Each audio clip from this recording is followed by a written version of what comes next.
If you've ever been the family ATM while they treated you like you were broke, hit that like button and subscribe right now. You're not going to want to miss what happened next. My name is Rebecca Hayes, and for 32 years I've been my family's favorite punchline. The daughter who wasted her potential. The sister who never figured things out. The one they stopped inviting to important events because I might embarrass them in front of their wealthy friends. Today, sitting in the planning meeting for the Riverside Children's Foundation annual gala in the conference room of the Hayes Cultural Center, a building that bore my last name for reasons they were about to discover, I was done being invisible. But this story starts 7 years ago when I made a decision that changed everything. The forgotten daughter. I grew up in Boston's Beacon Hill, in a brownstone that screamed old money and older expectations. My father was a prominent surgeon. My mother sat on every charitable board that mattered. And my sister Melissa? Melissa was the golden child, Harvard Law, partnership at a white shoe firm by 35, married to a cardiologist, living in a $4.2 million townhouse in Back Bay. Then there was me. I went to Boston University. I studied nonprofit management, which my father called organized begging. I worked at a community center in Dorchester, came home to my studio apartment in Allston, and spent holidays listening to detailed accounts of Melissa's latest legal victory while my work helping underprivileged kids learn to read went unmentioned. Rebecca's still doing that volunteering thing, Mom would say when friends asked, her tone suggesting I was finger painting with toddlers, not managing a $2 million youth development program. The final straw came at my 30th birthday dinner. Melissa announced she'd been named Rising Star by Massachusetts Lawyers Weekly. Everyone toasted champagne and took photos for her social media. Then my father turned to me. And Rebecca, are you still working with those kids in Dorchester? I was promoted to executive director last month. That's wonderful, honey. Mom patted my hand. It's so important to give back even if it doesn't pay well. Maybe one day you'll be ready for a real career. Across the table, Melissa smiled into her wine glass. That night, I sat in my studio apartment and made a list. Not of grievances, I'd long since stopped keeping score of their dismissals. But of assets. Of connections. Of possibilities they'd never bothered to notice because they were too busy measuring my worth by their standards instead of seeing what I'd actually built. What they didn't know could fill volumes. What they were about to learn would destroy their entire worldview. The silent empire. My grandmother Elena died when I was 23, leaving me something unexpected, $850,000 and a letter. Rebecca, she wrote, you have your grandfather's heart. You see people, not positions. Use this money to build something that matters. Don't tell your parents. They'll try to make you invest it wisely, which means the way they think you should. Trust yourself. I followed her instructions exactly. I invested $250,000 in a struggling community center in Roxbury, taking a board position. With proper management and grant writing expertise, we turned it around in 18 months. Within 3 years, we'd expanded to 3 locations and attracted a $2 million capital campaign donation from a tech billionaire who'd grown up in the neighborhood. That billionaire was Marcus Chin. He became my mentor, my first major investor, and eventually my business partner. You have vision, Marcus said over coffee when I was 26. You see how real estate and community impact intersect. Most developers build luxury condos and call it neighborhood improvement. You could actually do it right. We shook hands that day. Marcus provided capital and real estate expertise. I provided nonprofit management, community relationships, and a vision for impact-driven development. The Chin Hayes Foundation was born. For the next 7 years, we bought underutilized properties in transitional Boston neighborhoods. But instead of gentrifying them into oblivion, we developed mixed-use spaces, affordable housing, community centers, small business incubators, cultural venues. Buildings that served neighborhoods instead of displacing them. We started with a former factory in Roxbury, converting it into 60 affordable apartments plus a 15,000 square foot community center. Then an abandoned school in Dorchester became artist studios and a performance space. Then a closed grocery store in Mattapan became a food hub and commercial kitchen training center. By year 5, the Chin Hayes Foundation owned 17 properties across Boston worth $127 million. My personal stake, 40%, valued at $50.8 million. By year 7 we'd expanded to Providence and Worcester. 29 properties, Total portfolio value, $218 million. My stake, $87.2 million. I told my family I was still working in nonprofits. Technically true. I ran the foundation's community programs. I just happened to also own a significant portion of a 9-figure real estate portfolio. They nodded without interest and returned to discussing Melissa's latest courtroom win. Perfect. I attended family dinners once a month, wearing clothes from Target and saying little. When they asked about money, I said I was managing. When Melissa complained about her contractor or her nanny, I listened. When my parents needed venue donations for their charity galas, I arranged them, listed as from a foundation supporter. They had no idea those venues were buildings I owned. They had no idea I'd been featured in the Boston Business Journal as Community Development Innovator of the Year. They had no idea that last year Governor Hutchinson had appointed me to the state's Affordable Housing Task Force. They had no idea because I never told them. I was conducting an experiment. Would they ever love me for who I was, not for what I could provide or how I made them look at charity luncheons? The data collected over 7 years was conclusive. No. The invitation. 4 months ago my mother called. Rebecca, darling, we have exciting news. Not, how are you? Not, we've missed you. Just news. What's that? Melissa's been elected chair of the Riverside Children's Foundation Board. Isn't that wonderful? Her first major initiative is reorganizing the annual gala, making it more exclusive, more prestigious. She's thinking $50,000 minimum donation for board participation. I closed my eyes. The Riverside Children's Foundation had been doing excellent work for 40 years, focusing on early childhood education in underserved communities.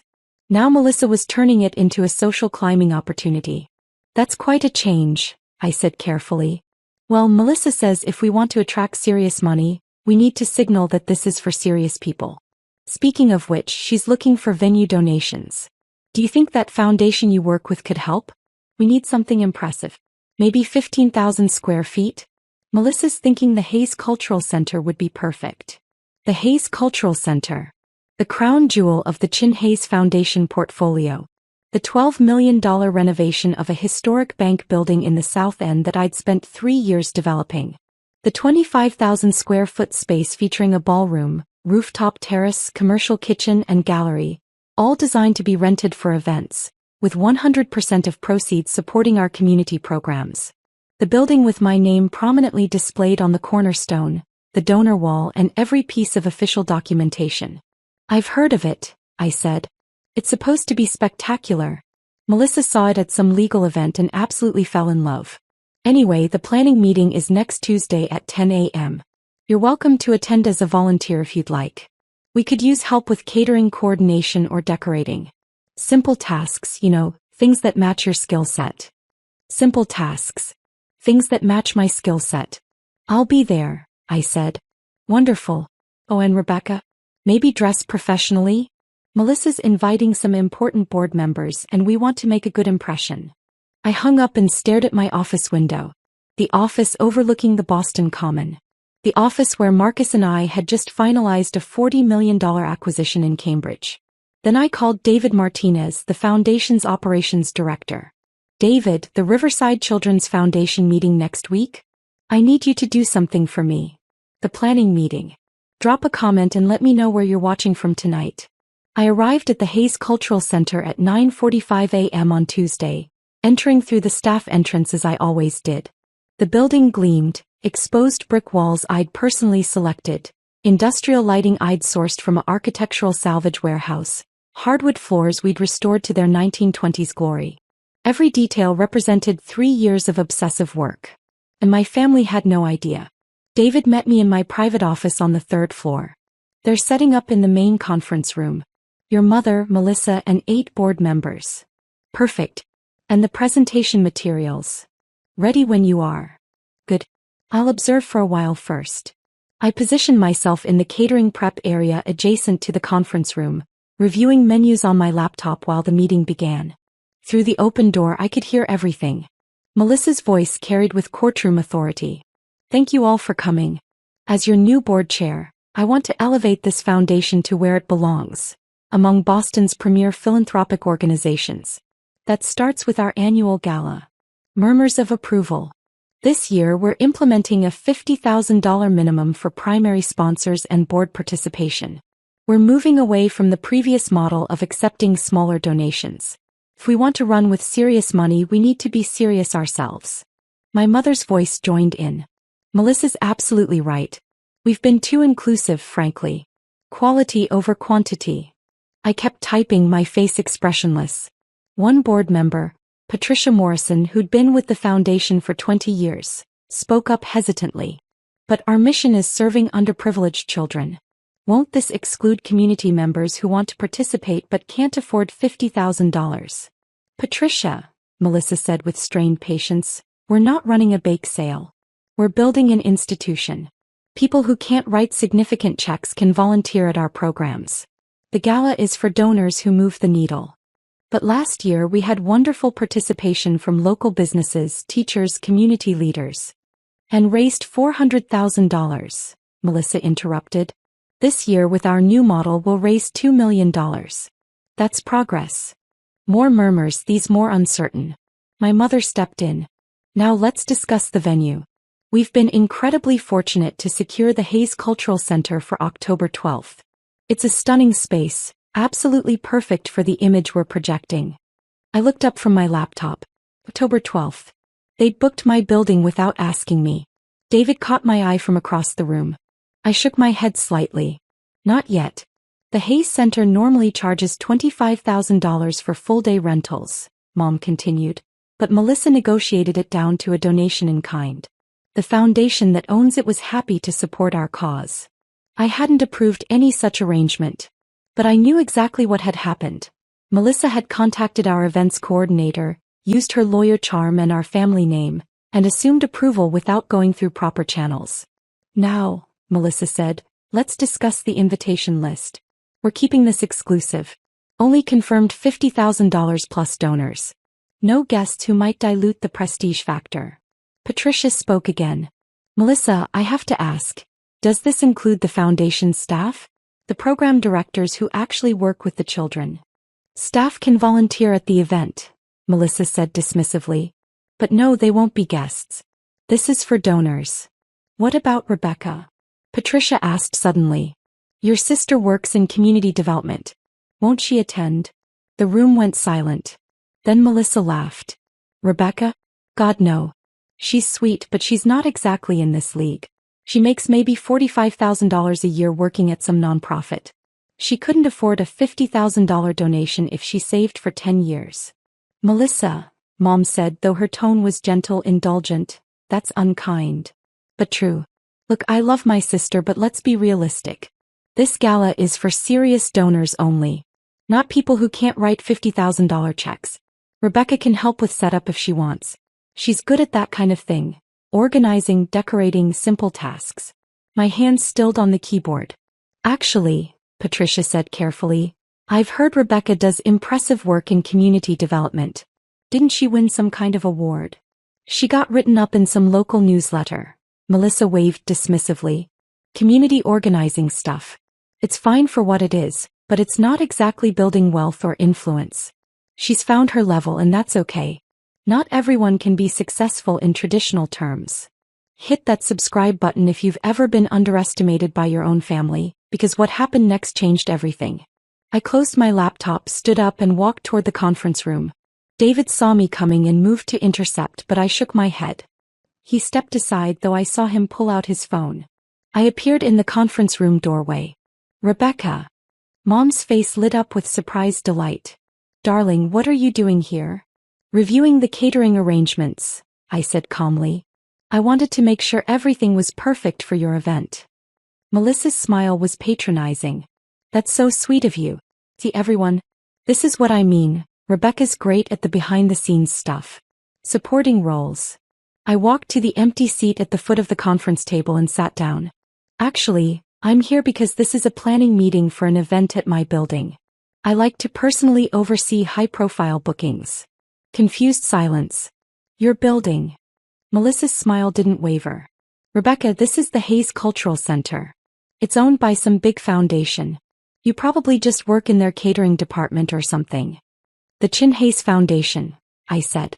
I'm the co-founder and managing partner. This is my building. The silence deepened.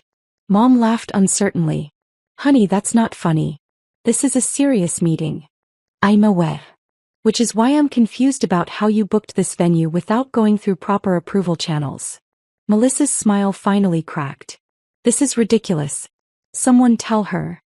The conference room door opened.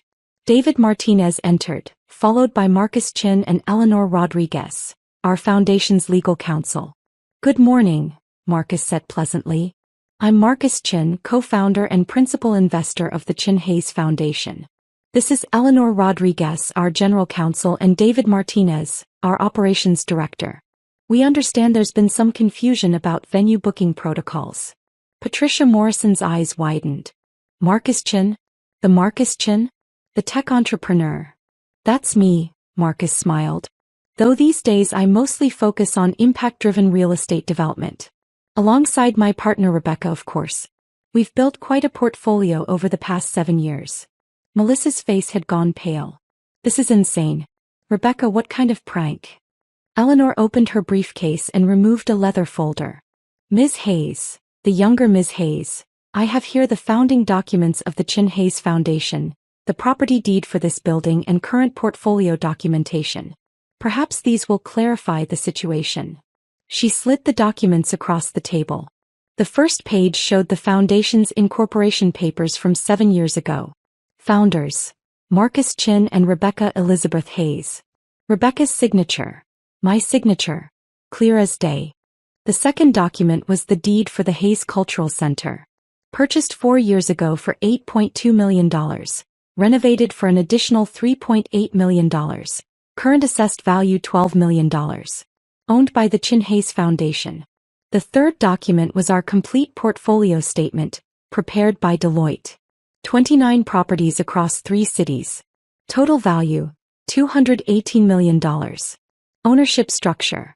Marcus Chin 60%, Rebecca Hayes 40%. My mother's hands trembled as she turned pages. This says you own $87 million in real estate. Give or take, I said quietly. Property values fluctuate. But how? Melissa grabbed the documents. Where did you get the money to? Grandma Elena left me $850,000 when I was 23. I used it as seed capital. Marcus provided additional investment and real estate expertise. I provided community relationships, nonprofit management and development vision. We've built a sustainable model focused on affordable housing and community spaces. Grandma left you money? Mom's voice rose.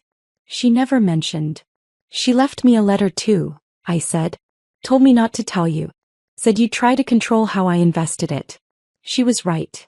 The room was silent except for pages rustling as board members examined the documents. Patricia Morrison spoke first, her voice awed. You developed the Roxbury Community Hub. And the Dorchester Arts Center. And the Mattapan Food Collective. Those are your projects. Our projects, I gestured to Marcus. Chin Hayes Foundation. It's a partnership. The governor mentioned your work in his State of the Commonwealth address, another board member said. He called you a model for community-centered development. That was you. I nodded. Melissa's face had transitioned from pale to red. This whole time you've been secretly rich? She stopped. While you what? I asked. While you treated me like the family charity case. While you seated me at the kids' table at Thanksgiving because I wasn't important enough for adult conversation. While you uninvited me from your holiday parties because I might embarrass you in front of your lawyer friends. That's not fair, Melissa protested. You never told us you were successful. I shouldn't have had to. My voice stayed level. You should have respected me regardless. You should have valued me for who I was, not for my net worth or social status. But you didn't. Every family dinner, every holiday, every phone call, you made it clear I was less than. Not because I'd actually failed at anything, but because I wasn't successful in the way you define success. Mom reached across the table. Rebecca, we didn't mean. Yes, you did. I pulled out my phone and opened my notes. Should I read some quotes? From this morning's meeting? Rebecca makes maybe $45,000 a year. She couldn't afford a $50,000 donation if she saved for 10 years. She's found her level and that's okay.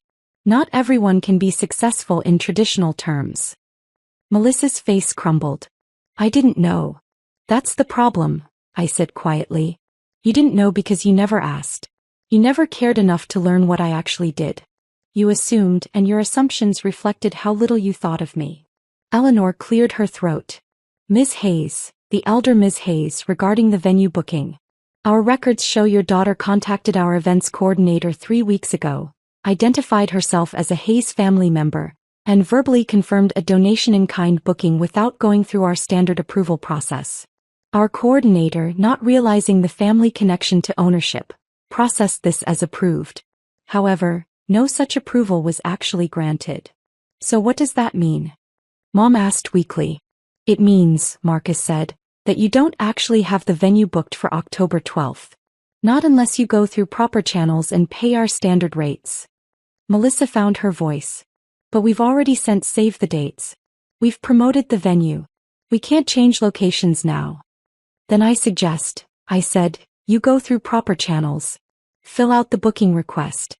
Submit it to our events committee. Pay the $25,000 rental fee plus catering and services. We don't have $25,000 in the budget. Melissa's voice cracked. We were counting on the donation in kind. Then you should have asked the actual owner, I said. Not assumed your family name would open doors. Patricia Morrison spoke carefully. Rebecca, would the Chin Hayes Foundation consider supporting the Riverside Children's Foundation with a venue donation? Your foundation's mission aligns closely with theirs. I met her eyes. She was the only board member who'd questioned Melissa's exclusionary policies, the only one who'd mentioned the foundation's actual mission. Our foundation supports organizations doing meaningful community work, I said. Organizations that center the communities they serve. Organizations that don't implement $50,000 minimum donations that exclude the very people they claim to help. Patricia nodded slowly. I understand. Melissa stood abruptly. This is ridiculous. You're punishing us because you're bitter about some perceived slights. Perceived. I kept my voice quiet, but something in my tone made Melissa stop. Let me tell you what's real, not perceived. I pulled out another folder from my bag. This one hurt to share, but it was necessary. 2 years ago, I applied to join Mom's charitable foundation board. The one she chairs. I thought I could contribute expertise in community development, help refine grant-making strategy. I have a master's degree in nonprofit management and 7 years of experience building successful community programs. I was rejected. I slid a printed email across the table. Mom's email to the board nominating committee. While Rebecca means well, she doesn't have the professional standing or financial capacity we look for in board members. Her work is admirable but not at the level we need. I suggest we decline this application. Mom's face went white. Rebecca, I didn't mean it like that. Last year, I continued, I tried to donate $25,000 to Dad's hospital foundation. Anonymously through my lawyer. The donation was returned with a note saying they only accept 5-figure donations from established donors, not token contributions from well-meaning individuals. I showed them that documentation too. The return check. The condescending letter. 3 years ago, Melissa invited her entire extended family to her daughter's christening. Cousins I'd never met. Her husband's college roommates. 75 people. I wasn't invited. When I asked why, she said the venue was at capacity, and she had to make difficult choices about who really mattered. Melissa's eyes filled with tears. I had limited space. You had space for your husband's dental hygienist. But not your sister. I gathered the documents. These aren't perceived slights. They're a pattern of deliberate exclusion. Of measuring my worth by your standards and finding me lacking. Of treating me like I was too embarrassing, too poor, too unsuccessful to be associated with the Hayes family image. The room was absolutely silent. The truth is, I said quietly, I've spent 7 years building something extraordinary. Not for your approval, I stopped seeking that a long time ago. But to prove to myself that your judgment was wrong. That I had value even if you couldn't see it. I stood up. Marcus and Eleanor stood with me. So here's what happens next, I said. The Riverside Children's Foundation can book this venue through proper channels at standard rates. Or you can find another location. Either way, I'm done providing free venues and donations to organizations run by people who treat me like I'm worthless. Rebecca, please, Mom whispered. Let's talk about this privately. Don't do this in front of the board. Why not? I asked. You had no problem discussing my inadequacies in front of them. You announced to this entire room that I'm not in your league, that I make $45,000 a year, that I'm only good for simple tasks. You've spent years excluding me from family events and opportunities because I embarrassed you. Why should I protect you from the consequences of your own words? Patricia stood. Rebecca, speaking personally, not as a board member but as someone who's watched this foundation lose its way. I'm sorry. You deserved better from them. From all of us. I nodded. Thank you. And speaking as a board member, I think this meeting has revealed some serious problems with our current leadership's vision for this foundation. I'll be calling for a special board meeting to discuss whether our new direction truly serves our mission. Melissa's head snapped toward Patricia. You can't. I can. And I will. Patricia gathered her things. Excuse me. 3 other board members followed her out. I turned to leave but Melissa blocked my path. You planned this. All of it. You wanted to humiliate us. No, I said honestly. I wanted you to respect me. But since that wasn't possible, I settled for teaching you a lesson about making assumptions. So that's it? You're just going to destroy everything we've built. I'm not destroying anything, I said. You did that yourselves when you decided a $50,000 minimum donation was more important than your mission. When you decided prestige mattered more than impact. When you decided excluding people, including your own sister, was a path to success. I stepped around her. Good luck with your gala. I recommend the Fairmont Copley Plaza. They have excellent ballroom space and only charge $20,000 for full-day rentals. As I walked out, Mom called after me. Rebecca, wait. We can fix this. We're family. I turned in the doorway. You're right. We can fix this. Starting with you examining why you measure family worth by bank accounts instead of character. I'll be here when you're ready to have that conversation. But I won't be holding my breath. The fallout.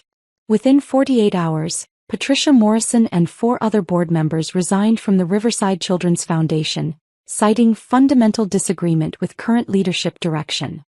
Their resignation letter, which was leaked to the Boston Globe, mentioned the $50,000 minimum donation policy and raised questions about whether the foundation was serving its mission. The story made headlines. Prominent foundation faces board revolt over exclusionary policies. Melissa tried to spin it as growing pains and strategic differences, but the damage was done. Major donors began questioning the foundation's direction. The Globe investigation revealed that under Melissa's brief leadership, administrative costs had increased by 40% while direct program spending had decreased. Within a week, the full board met and requested Melissa's resignation as chair. She refused, but 3 more board members resigned in protest. By the end of the month, the foundation had lost half its board and 30% of its donor base. The October gala was cancelled entirely. But that wasn't the most interesting part. Patricia Morrison, along with the other resigned board members, approached me with a proposal. They wanted to start a new foundation.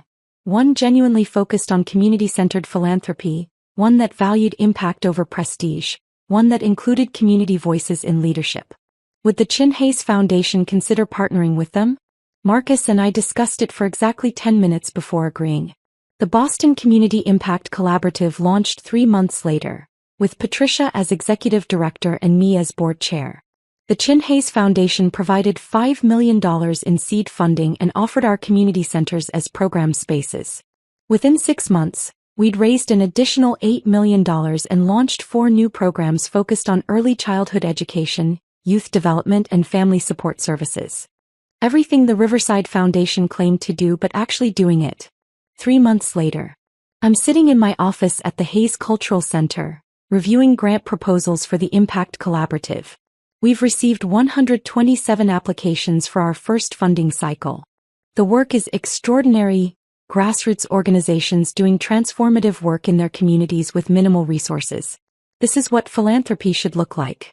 My assistant buzzes. Rebecca, your mother is here. She doesn't have an appointment, but she says it's important. I close my eyes briefly. I haven't spoken to my family since the planning meeting. They've called, texted, emailed. I've responded to none of it. Send her in. Mom enters looking smaller than I remember. She's wearing a simple dress instead of her usual designer labels.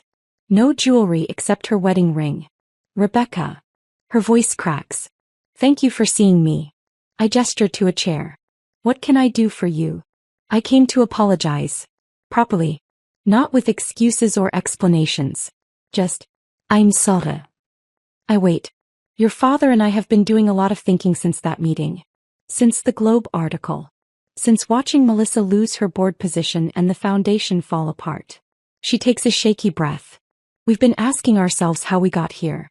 How we raised a daughter who achieved extraordinary things and we had no idea. How we made you feel so worthless that you hid your success from us for 7 years. And what conclusions did you reach? That we failed you. Tears track down her face. That we measured your worth by our standards instead of seeing your actual value. That we were so focused on Melissa's achievements. Achievements we understood, achievements that looked like success to our friends, that we completely dismissed yours. He pulls out a folder. I've been reading about your work. Really reading, not just skimming. The Boston Business Journal profile. The Governor's Task Force reports. The community impact studies. Rebecca, you've helped house over 400 families in affordable units. You've created 15,000 square feet of free community space. You've incubated 73 small businesses owned by people of color. I know, I say quietly. I was there. But we weren't. We should have been celebrating these achievements. We should have been proud. We should have been bragging to everyone about our brilliant daughter who's changing people's lives. Instead, we treated you like you'd failed because you weren't making money the way we understood. I was making money, I point out. You just assumed I wasn't. You're right. We did. She wipes her eyes. I've resigned from 3 of my 4 boards. I can't in good conscience continue chairing organizations focused on helping people when I couldn't even see my own daughter's humanity. That surprises me. Mom. Your father's taking a sabbatical from his hospital foundation leadership. We're both entering family therapy, separately and together. We need to understand how we became the kind of parents who treated you this way. I study her face. She looks genuine. Broken maybe, but genuine. And Melissa? Mom's face crumples. Melissa's struggling. The foundation board voted to remove her entirely after she tried to sue you for intentional interference with the gala. Her law firm asked her to take a leave of absence because the publicity was affecting their reputation. Marcus filed for divorce last month, citing her refusal to acknowledge any wrongdoing. I feel a pang of something. Not quite sympathy, but not satisfaction either. She's been trying to reach you, Mom continues. She wants to apologize. Does she? Or does she want access to my resources now that she knows I have them? The question hangs in the air. I don't know, Mom admits. I'd like to think she's genuinely remorseful. But I also know my daughter, both my daughters, well enough to know that Melissa struggles with seeing beyond her own needs. It's the most honest thing my mother has ever said about Melissa. What do you want from me? I ask directly. Why are you here? I want to know if there's any possibility of rebuilding a relationship. Not today, maybe not this year. But someday. I want to know if you can ever forgive us. I lean back in my chair. I've already forgiven you. Hope flares in her eyes. But forgiveness doesn't mean reconciliation, I continue gently. It means I've released the anger and hurt. It means I'm not carrying your dismissal with me anymore. It means I've healed from the damage you caused. But it doesn't mean we get to be a family again, Mom finishes quietly. Not the way we were. That family was broken. It was built on hierarchy and judgment and conditional love. I don't want that back. Then what do you want? I consider this carefully. I want honesty. I want you to genuinely examine why you treated me the way you did. Not surface level, we were wrong, but deep understanding of the values that made you dismiss me. I want to see evidence of change, not performed for my benefit but real change in how you interact with the world. How long will that take? I don't know. Maybe years. Maybe never. I meet her eyes. The point isn't to earn your way back into my life. The point is to become better people. Whether or not that leads to reconciliation is secondary. Mom nods slowly. That's fair. More than fair. And Mom, I need you to understand something. Even if we rebuild a relationship, it won't look like what you lost. I have a family now. Marcus, Patricia, the Impact Collaborative team, the community leaders I work with. People who valued me when I had nothing, who celebrated my victories, who never measured my worth by my bank account. They're my family. Any relationship with you will exist alongside that, not replacing it. I understand. She stands to leave, then turns back. For what it's worth, I'm proud of you. I know I have no right to say that, no right to claim any part of your success. But I am. You built something beautiful, something meaningful. You became exactly who Grandma Elena hoped you'd be. After she leaves, I sit quietly for a long time. The truth is, I don't know if I'll ever have a real relationship with my parents again. I don't know if Melissa will ever genuinely apologize or just continue playing the victim. I don't know if they're capable of the kind of change that would make reconciliation possible. But I do know this, I don't need them anymore. I have a family I chose. I have work that matters. I have proof, $87.2 million worth of proof, that my worth was never defined by their judgment. They taught me the most valuable lesson of all. Sometimes the greatest gift your family can give you is showing you exactly who not to be. If you've ever had to cut off toxic family to save yourself, tell me your story in the comments. What would you have done in my position? Does any of this feel familiar? The Hayes Cultural Center stands as a monument not to revenge but to resilience. Every event we host, every community program we run, every family we house represents the truth my family couldn't see. Worth isn't measured in social standing or traditional markers of success. It's measured in impact, in integrity, in how you treat people when you have nothing to gain. My name is Rebecca Hayes. I'm the co-founder and managing partner of the Chin Hayes Foundation. I own $87.2 million in community-centered real estate.